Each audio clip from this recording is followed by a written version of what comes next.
સૂત્ર અર્થના રહસ્યો. પ્રણામ. લોગસ સૂત્ર લોકની અંદર અજવાળું કરનારા એવા પરમાત્માઓ 24 તીર્થંકર પરમાત્મા અને જેમને પોતાને કેવળ જ્ઞાન અને કેવળ દર્શન થયું છે એવા કેવળ જ્ઞાની ભગવંતો, આ બધાની સ્તુતિ, આ બધાનું કીર્તન, આ બધાનું વંદન, એ બધાનો સમૂહ એટલે લોગસ સૂત્ર. આપણે અત્યાર સુધીની બધી જ ગાથા જોઈ, 6 ગાથા. 6 ગાથામાં આપણે એક વસ્તુ કોમનલી જોઈ કે દરેક ગાથા જે છે એ કંઈક ને કંઈક વિશિષ્ટતા સાથે આવી છે. ખાલી પરમાત્માના નામવાળી ગાથાઓ હતી ને તો પણ આપણને ખ્યાલમાં આવતું હતું કે તે ભગવાન એ આપણા શરીરના તે ચક્રો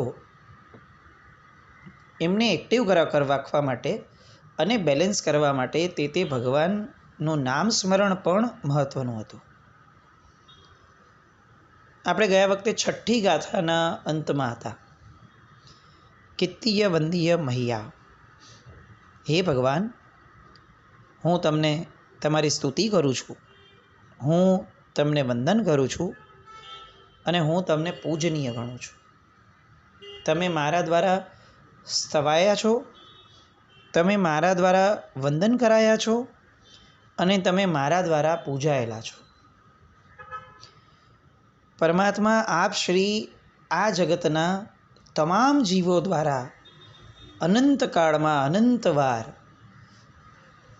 સ્તવાયેલા છો, વંદન કરાયેલા છો અને પૂજાયેલા છો. અને આ વાત પરમાત્માની સામે મૂકી અને પછી હવે એ એમની આગળ માંગણી થાય છે કે મેં આપની આટલી સરસ મજાની વંદના, કીર્તના અને સ્તવના વગેરે કર્યું, તો પ્રભુ એના દ્વારા મને કંઈક પ્રાપ્તિ થવી જોઈએ. કોઈ પણ વસ્તુ ગીવ એન્ડ ટેક રિલેશન લઈને આવી છે, એમ આપણે બિઝનેસની દ્રષ્ટિએ નથી વિચારતા કે ભાઈ ચલો પૂજા કરી છે કે સ્તવના કરી છે તો આપણને એનું ફળ મળવું જોઈએ, એમ સામો બિઝનેસ કરવાની વાત નથી. પરંતુ આ સૃષ્ટિનો ક્રમ છે કે અહીંયા દરેક વસ્તુ કંઈક ને કંઈક કારણથી થાય છે. કાર્ય અને કારણનો સંબંધ છે. આજે આપણે લોકો આ સૂત્ર અર્થના રહસ્યો ભણીએ છીએ તો આપણો આ સત્સંગ કરવાનું પણ કંઈક કારણ છે. આ સૂત્રનો સત્સંગ એ કાર્ય છે, પણ એનું કારણ અલગ છે કે આપણને સૂત્રને પ્રેમ કરવો છે અને પ્રેમ કરવા માટે ઓળખાણ થવી બહુ જરૂરી છે. એટલે આપણે ઓળખાણ કરવાનો પ્રયત્ન કરીએ છીએ કે ભાઈ ચલો ઓળખાણ થયા પછીથી આપણે એવું ચોક્કસપણે વિચારી શકશું કે હું લોગસના પ્રેમમાં પડ્યો છું. જો આટલું સરસ લોગસ સૂત્ર હોય, જો આટલા સરસ તીર્થંકર પરમાત્માઓના નામો એની અંદર આવવાથી મારા ચક્રોની અંદર, બહારના અને અંદરના આત્મા પ્રદેશોની અંદર જો આટલી બધી સંવેદના ઊભી થઈ શકતી હોય તો આઈ એમ ફોલન ઇન લવ વિથ લોગસ છે. ભાઈ, કેમ એવું ન થાય? કેમ વ્યક્તિઓના જ પ્રેમમાં પડાય? જ્યારે આટલો ઉત્તમ અર્થ હોય સૂત્રોનો તો પ્રેમમાં પડીએ. અને આ આપણું કારણ અને એની માટેનું કાર્ય એ આ સૂત્રનો સત્સંગ. તો અહીંયા કીર્તન, વંદન અને પૂજન જે થયું એ કાર્ય, એ કારણ હતું. તો હવે કાર્ય શું એના દ્વારા આપણને કરવું છે, શું મેળવવું છે? તો ત્યાં કહે છે કે આરોગ્ય બોહિલાભમ સમાહી વરમ ઉત્તમમ દિંતુ.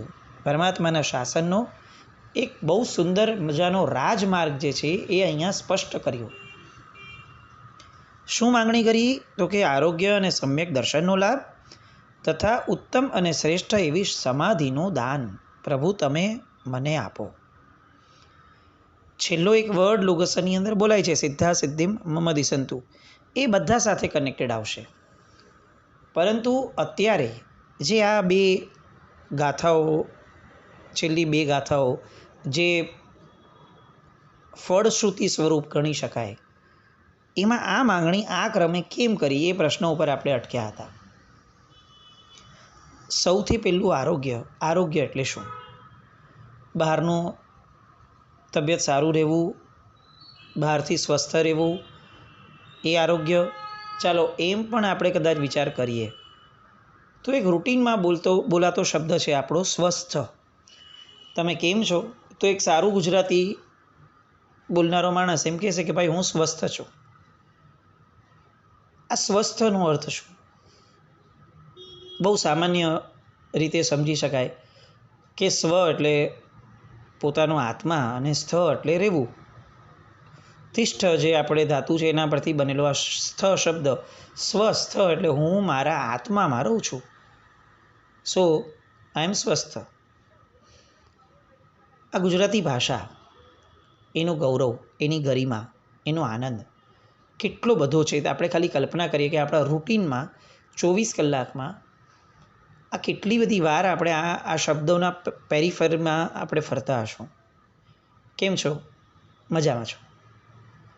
ક્યાંક ને ક્યાંક આપણે બદલાવી દઈએ અને આપણે આખા દિવસમાં 27 વાર આવું બોલવાનો નિર્ણય કરીએ કે હું 27 વાર કમસે કમ મારા સબકોન્શિયસ માઇન્ડને હું મેસેજ આપીશ કે દોસ્ત હું સ્વસ્થ છું. હું સૌથી પહેલાં તો સ્વ એટલે આત્મા છું, અને બીજું આત્મામાં રહેનાર અથવા આત્મામાં રહેવા ઈચ્છનાર છું. આપણને લાગે કે એક શબ્દ છે શું ફરક પાડશે, પણ હ્યુજ ડિફરન્સ આવી શકે. હ્યુજ. જરાક કોઈકના નબળા સમાચાર સાંભળશું અને આપણે એમાં ઘૂસી ગયા હશું 5-10 મિનિટ સુધી આપણી હેબિટ પ્રમાણે, કારણ વગરની પંચાયતોમાં, અને અચાનક યાદ આવશે કે નહીં ઊભા રહો ભાઈ, હું તો સ્વસ્થ છું, મારે સ્વસ્થ રહેવું છે, આ બધામાં મારે નથી પડવું. કોઈ વિરોધી માણસ સામે મળે અને આપણને આ અંદરથી જ અવાજ આવે કે દોસ્ત તારે સ્વસ્થ રહેવાનું છે. સ્વસ્થ પોતાનામાં રહેવાનું છે. તારે પારકી પંચાયતમાં નથી જવાનું. તારે કોરોનાની વાતો લોકો જે બોલતા હોય તારે ધ્યાન નથી આપવાનું. તું સ્વસ્થ રહે. લોકડાઉન થશે કે નહીં એ દોસ્ત તારો સબ્જેક્ટ નથી. તું ચીફ મિનિસ્ટર નથી ને પ્રાઇમ મિનિસ્ટર બી નથી. ચૂપચાપ બેઠો રહે. એ લોકો નક્કી કરે એ જ થવાનું છે. અહીંયા માનસિક કે વાચિક વિરોધો ગમે તેટલા કરો, એનાથી કાંઈ ફરક પડતો નથી. તો પછી એક કામ કર, તું સ્વસ્થ રહે. આમ કેટલીય જગ્યાએ આપણને સ્વસ્થ રહેવા માટે આ શબ્દ પણ ઇન્સ્પાયર કરશે. આખા દિવસમાં 27 વાર બોલીએ. કોઈ પૂછે કેમ છો, તો હવે જવાબ બદલી નાખવાનો. આગળ જે આપતા હશું એ આપતા હશું. હવે આ જવાબ આપશું કે અમે સ્વસ્થ છીએ ભાઈ, અને સ્વસ્થ રહેવાનો પ્રયત્ન પણ કરીએ છીએ. તો અહીંયા જે આરોગ્ય માંગ્યું, આરોગ્ય બોહિ લાભમ, એમાંથી જે આ આરોગ્ય શબ્દ છે, એ આરોગ્ય શબ્દ એ આ પરિપ્રેક્ષમાં મુકાયો હશે. હે પ્રભુ, મને એવું આરોગ્ય આપ કે હું સ્વસ્થ રહું, સ્વસ્થ રહી શકું. કેટલીક વાર આમાં ક્યાંક બે અર્થો કાઢવાના પ્રયત્નો અથવા બે માર્ગો અલગ અલગ રીતે આવ્યા છે. એક વિચારધારા એવું કહે છે કે અહીંયા ફક્ત અને ફક્ત ભાવ આરોગ્યની જ વાત છે. ભાવ આરોગ્ય એટલે શું? આપણી માટે નવો શબ્દ છે આ. ભાવ આરોગ્ય એટલે રોગથી મુક્તિ. તો ભાવ રોગ કયા? તો કે રાગ અને દ્વેષ એ બે ભાવ રોગ છે, અને આ બે ભાવ રોગથી આપણને જે મુક્તિ અપાવે, એનાથી આપણે મુક્ત થઈએ પછી જે મળે એ ભાવ આરોગ્ય.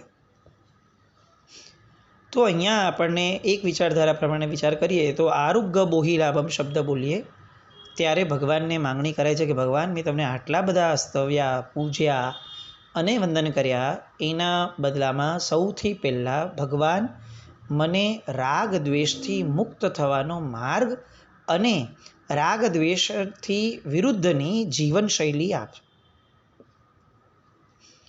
એવું જીવન આપો કે જેની અંદર રાગ અને દ્વેષનો હ્રાસ થતો હોય, ઘટાડો થતો હોય, એનો વધારો તો કમસે કમ ન થાય, એટલીસ્ટ એવી દિશા મળતી હોય. આરોગ્ય, ભગવાન મને ભાવ આરોગ્ય આપો. પહેલું આરોગ્ય આવ્યું, એ પછીથી બોધિ લાભ આવ્યો, એટલે સમ્યક દર્શન, જે બહુ લાંબે છે. એટલે પહેલી વિચારધારા પ્રમાણે આપણામાં રાગ દ્વેષ વિરહિતતા આવે, એ આપણું ભાવ આરોગ્ય.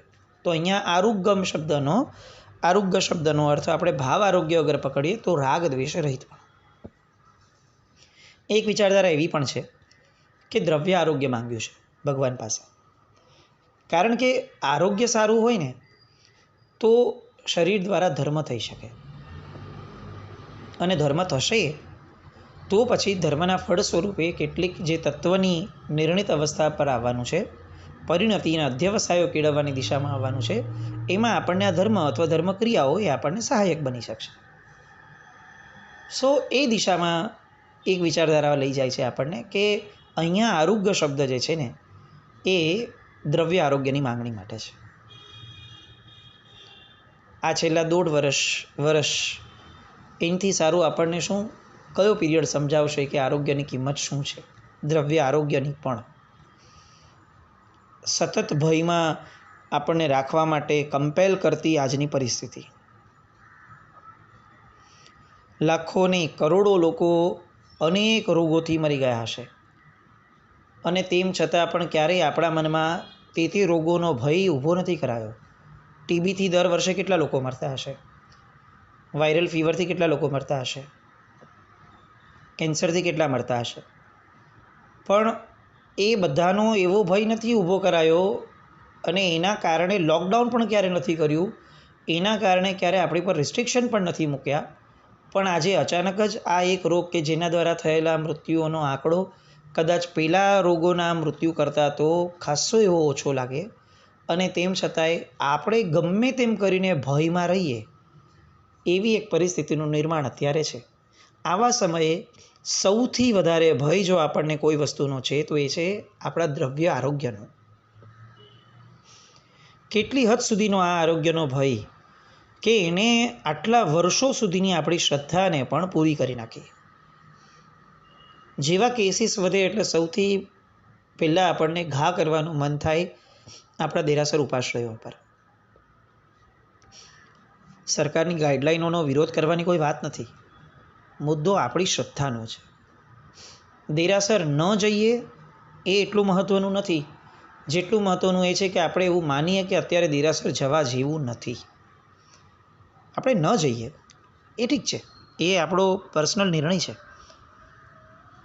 એ એક્શનનું પાપ છે જેનો તોડ હજી કદાચ મળશે, પણ નહીં અત્યારે તો જવાય જ નહીં. આ એક્શનનું પાપ નથી, આ બિલીફનું પાપ છે.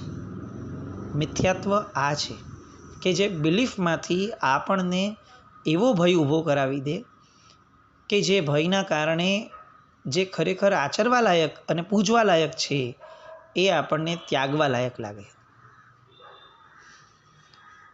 આપણો વાંક છે એવું નહીં, ઓવરઓલ ભય જ એટલો બધો ઊભો થઈ ગયો છે કે આપણે એમાં ભળી જઈએ છીએ. કારણ કે આપણને ગાડરિયા પ્રવાહમાં જીવવાની આદત છે. આપણને ખ્યાલમાં જ નથી કે આપણે by any chance or by fluke આપણે મનુષ્ય તરીકે જન્મી ગયા, આવું યાદ જ નથી. આપણને એક પૂર્વભાવોની હેબિટ પડી ગઈ છે ઘેટા બકરાની જેમ જીવવાની. જગત જે કરતું હોય કરીએ જ રાખો ભાઈ. આપણે અલગ વિચારાય જ નહીં, આપણે થોડી મનુષ્ય છીએ, આપણે તો ઘેટા બકરા છીએ. તો આ એક આખી સાયકોલોજી જે ઊભી કરાય છે એના કારણે દ્રવ્ય આરોગ્યનો એક સખત મોટો ભય છેલ્લા 1.5 વર્ષ 1.25 વર્ષથી આપણે બધા આખું જગત અનુભવે છે. તો એ પરિપ્રેક્ષથી અહીંયા વિચારીએ તો પણ આપણને જરૂરી લાગે કે ભગવાન તારી પૂજા કરવા દ્વારા અમને દ્રવ્ય આરોગ્ય એવું આપ કે એના ભયમાં ને ભયમાં અમારાથી બીજી ક્રિયાઓ શુભતાઓ છૂટી ન જાય. તો એ વિચારધારા પણ અગર આપણે વિચાર કરીને એપ્લિકેબલ ગણીએ તો એ પણ અહીંયા તો ઈચ્છનીય છે. એટલે આરુગ્ય બોહિ લાભમ. એક વસ્તુ નિશ્ચિત થઈ કે રાગ અને દ્વેષ વગરનો માર્ગ હશે તો જ મોક્ષ મળશે. એટલે ભાવ આરોગ્ય વાળો મિનિંગ અહીંયા એપ્લિકેબલ બને છે. શરીર સારું હશે તો જ મન સારું રહેશે, અને તનથી શરીરથી ધર્મ થશે અને પરિણતિના લેવલ ઉપર જવાશે. એટલે દ્રવ્ય આરોગ્યવાળો પણ અહીંયા એપ્લિકેબલ બનતો હોય તો પણ એ આનંદ છે. ખાલી વસ્તુ એટલી જ છે, કોઈ પણ એક અર્થ અપ્લાય તો કરીએ. અત્યારે તો કંઈ અર્થ જ નથી અપ્લાય કરતા, ખાલી સૂત્ર બોલી લઈએ છીએ કે તે વંદીમૈયા જે લોકો છે તમારી સાથે આરોગ્ય બોલ્યા, પણ અરે ઉભારો, ભગવાન મને આરોગ્યની પ્રાપ્તિ કરાવો. ક્યારેક ક્યારેક ખરેખર એવું થાય કે જગતની અંદર બહુ હિંસાચાર વધી જાય અથવા કોઈ પર્ટિક્યુલર ઘટના બનતી હોય તો મહાત્માઓ આપણને એમ કે તમે બધા નમો જીનાણમ જીય ભયાણમનો જાપ કરજો. તો એવો કેમ કરાવે છે? કારણ કે એ લોકો ઈચ્છે છે કે નમો જીનાણમ જીય ભયાણમ, જેણે ભયને જીત્યા છે એવા પરમાત્મા તમને મારા નમસ્કાર હોજો. આવું આપણે વારંવાર બોલશું તો આની ઓરા દ્વારા જે હિંસાચાર થઈ રહ્યો છે અને હિંસાચારમાં જે મરી રહ્યા છે એ લોકો કમસે કમ ભયવાળી સ્થિતિમાં ન મરતા, એકદમ આમ ચીકણા કર્મો ન બાંધતા, થોડા ઘણા શુભ ભાવમાં આવે. આવો એક સારો ભાવ એ આ નમો જીનાણમ જીય ભયાણમની નવકારવાળી ગણતી વખતે આપણામાં હોય. છેલ્લા વર્ષથી કોરોનાના ભયમાં આપણે બધા જીવીએ છીએ. આપણે કેટલીય વાર બકરીદના દિવસે કે કતલખાને જતા જીવો માટે નમો જીનાણમ જીય ભયાણમનો જાપ કર્યો હશે. આપણે કેટલી વાર આપણી માટે કર્યો. હાઈએસ્ટ ભયમાં આ એક વર્ષમાં આપણે જીવ્યા. કેટલી વાર આપણને ભગવાન શ્રદ્ધેય લાગ્યા કે મારો ભય જો કોઈ કાઢી શકશે ને તો ઇટ ઇઝ ઓનલી ને ઓનલી ભગવાન. આ ગવર્મેન્ટનું કામ નથી, એની ઓકાત જ નથી કે એ મારા ભયને દૂર કરી શકશે. એ કદાચ વધારી દેશે, ઘટાડી નહીં શકે. તો પણ મારો ભરોસો કોની પર? મારી શ્રદ્ધાનું સ્થાન કોણ? મારી બધી જ લાચારીઓ કોની આગળ નીકળે છે? સરકારે આમ કરવું જોઈએ, આ લોકો આવું પગલાં નથી લેતા, એ લોકો વેક્સિન વહેલી આપી દે, એ લોકો આ કરી દે. શ્રદ્ધાનું કેન્દ્ર સરકાર છે? આખી જિંદગી આપણે કોને રાખ્યા હતા શ્રદ્ધાના કેન્દ્ર તરીકે? કેમ એક વર્ષે આપણને આપણી જાત બતાવી દીધી કે હાય હાય આપણે તો ખાલી દ્રવ્ય ધર્મ કર્યો હતો? એ કેવો?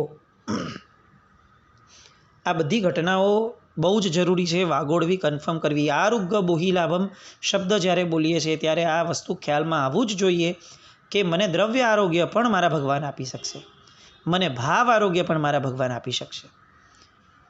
રાગ દ્વેષની વગર રહેવું એ જ ધર્મ છે, એ જ આરોગ્ય છે. અને આ પાયો ન હોય તો સમ્યક દર્શન ન આવી શકે. એટલે બોહિલાભમ શબ્દ પાછળ મૂક્યો, આરોગ્ય પહેલાં મૂક્યો. એટલે એનો અર્થ એ કઢાય કે મારે સમ્યક દર્શનની પ્રાપ્તિ કરવી છે, એની માટે હું ધર્મ કરું છું. મોક્ષ માટે સમ્યક દર્શન જરૂરી છે અને સમ્યક દર્શન માટે ધર્મ જરૂરી છે. તો ધર્મ કેવો? જે મારા રાગ અને દ્વેષ ઘટાડે એવો.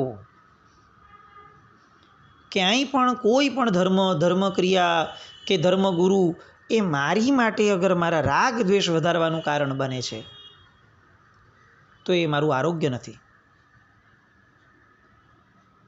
હું ધર્મક્રિયા કરું છું તો આગ્રહને નથી વધારતો ને, અહંકારને નથી વધારતો ને, હું મારો દાન આપવાના નામે મારી કોઈ નામની મૂર્છાને નથી વધારતો ને, મારો રાગ નથી વધતો ને, મારો કોઈ તિથિવાળાઓ માટે દ્વેષ નથી વધતો ને, મારો કોઈ સમુદાયવાળા માટેનો વિરોધ નથી વધતો ને. અને અગર વધે છે તો બોહિલાભમ એ શબ્દ મારી માટે કમસે કમ કરોડો માઇલ દૂર થઈ ગઈ છે. કારણ કે મારું આરોગ્ય જ બરાબર નથી, બોહિલાભમ ક્યાંથી આવશે? એટલે અહીંયા આ જાતને એનાલાઇઝ કરવાની છે કે ભગવાને ક્રમ મૂક્યો છે આરોગ્ય બોહિલાભમ અને પછી છેલ્લે મૂક્યો સિદ્ધા સિદ્ધિ મમ દિશંતુ. એટલે મોક્ષની વાત તો દીકરા તું ભૂલી જા, આમ ભગવાન કહેશે આપણને.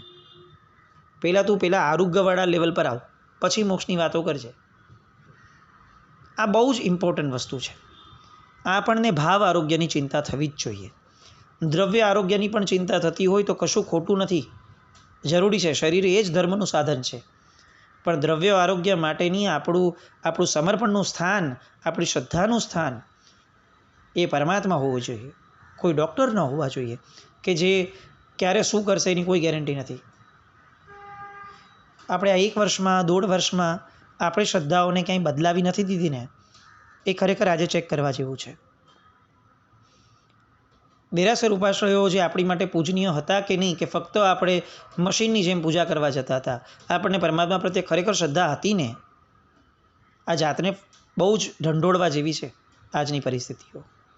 આરોગ્ય અને પછી બોહિલાપમ અને પછી સમાધિ મળે. આપણને તો રોજ સામાયિકો કરવી છે. અને પૂછો સામાયિકનો અર્થ શું? તો કે સમતાનો લાભ. સમતા એટલે શું? તો કે સમાધિવાળું જીવન, સમત્વ ભાવ, બધા વ્યક્તિઓ, બધા તત્વો, બધી પરિસ્થિતિઓ, સારું સુખ દુઃખ બધા પ્રત્યે સમભાવ, સમત્વ ભાવ. સામાયિક દ્વારા મેળવ્યું ને આપણે? ચાલો મેળવ્યું કે નહીં? મેળવ્યું છે કે નહીં એવો વિચાર તો કર્યો? કે બીજી સામાયિક તરત લઈ લીધી? આજે કરી, કાલે કરી, પરમ દિવસે કરી? ક્યારેય બ્રેક લગાડીને પૂછ્યું કે ભાઈ કરવાની ના નથી, કરવા દ્વારા મેળવવાનું શું છે? કાર્યકારણનો સંબંધ હોય. હું કરું છું તો એનું કોઈ કારણ છે, તો એ કારણ એક્ઝેક્ટલી સર્વ થાય છે કે નથી થતું? ભાઈ એ માર્ચ એન્ડિંગ છે, એ બેલેન્સ શીટ કાઢવી પડે મારે. આ બધી વસ્તુઓ બહુ જ જરૂરી છે. આરોગ્ય બોહિલાપમ અને પછી સમાહિવરમ ઉત્તમમ નિમતું, અને પછી બધું પત્યા પછી સિદ્ધા સિદ્ધિમાં મદિસંતુ. આ મોક્ષ માર્ગને જો આપણે નથી સમજ્યો અને આડેધડ આપણી મતિ પ્રમાણે ધર્મ કર્યો છે અને મનમાં ભાવ રાખ્યો છે કે આવું બધું કરવાથી મને મોક્ષ મળી જશે, તો લોગસ સૂત્ર આપણને એક રેડ સિગ્નલ બતાવે છે કે બેટા ઊભો રહે. સિસ્ટમેટિક છે. ગમે તેમ કરીને કામ કરી લેવાના શોર્ટકટો તારા સંસારમાં નથી ચાલતા, તો એ મોક્ષ માર્ગમાં ક્યાં ચાલવાના? કંઈ ન થાય. આ લકી ડ્રો નથી જ કે અચાનકથી બધું જ ઊભું હશે સંસાર અને છતાંય કોઈ કહેશે કે ચલ તારો લકી ડ્રોમાં નંબર આવે છે, મોક્ષમાં વયો જા. That can never happen. કુદરત છે એ સિસ્ટમેટિક જ હશે. એટલે આપણે સિસ્ટમેટિક થવું જ પડશે. આજે નહીં તો કાલે, જ્યારે મોક્ષે જવું હોય ત્યારે, અસંખ્ય ભવ પછી પણ જવું હશે ત્યારે પણ ક્રમ તો આપણે એના પ્રમાણેનો જ રાખવો પડશે. તો આજે કેમ નહીં? આરોગ્ય બોહિલાભમ સમાહિ વરમ ઉત્તમમ દિનતુ, અને પછી સિદ્ધા સિદ્ધિમાં મદિસંતુ. ત્યાં સુધી મોક્ષની વાત નહીં. આજે તો મારા રાગ દ્વેષ ઘટાડવાની વાત, અને હું મારા જીવનના દરેક પ્રસંગોને ચકાસું, એ ધર્મના હોય કે અધર્મના. મને આરોગ્ય મળે છે, કમસે કમ ધર્મ પાસેથી તો આરોગ્યની અપેક્ષા હું રાખી શકું કે હું એવી જ ધર્મક્રિયાઓ કરું, એવી રીતે જ ધર્મક્રિયાઓ કરું, એવા આશયથી જ ધર્મક્રિયા કરું. હું મારી જાત ઉપર કડકાઈપૂર્વક મારી જાતને ચકાસીને કહું કે દોસ્તે ક્રિયા કરી છે, ધર્મક્રિયા કરી છે, સામાન્ય ક્રિયા નથી, ઉત્તમ ફળદાયી ક્રિયાઓ છે. ક્રિયા ખોટી નથી, તારો આશય ખોટો છે. તે જે સ્વરૂપે એને લીધું છે એ સ્વરૂપ ખોટું છે. તારો પુરુષાર્થ ખોટી દિશામાં છે. તારી વિચારધારા, તારો પક્ષપાત ખોટો છે. ક્રિયા ક્યારેય ખોટી ન હોઈ શકે. તો જે ખોટું છે એને સુધારવું મને સ્વાધીન છે. મારે આરોગ્ય મેળવવું છે. અને હું જ્યાં જ્યાં કાચો પડું ત્યાં, હે ભગવાન, કિત્તીય વંદ્ય મહ્યા, જે લોકો સૌત્તમા સિદ્ધા આરોગ્ય, મને આરોગ્ય આપો. અડી જઈએ આ એક શબ્દ ઉપર કે ભગવાન મને આરોગ્ય આપો. આવી આરોગ્યની પ્રાપ્તિ થાય અને પછી બોધિ લાભ શું છે એ દિશાના સત્સંગમાં આપણે આગળ વધીએ. જીન આજ્ઞા વિરુદ્ધ કંઈ પણ બોલાવ્યું હોય તો મિચ્છામિ દુક્કડમ. જૈનમ જયતિ શાસન.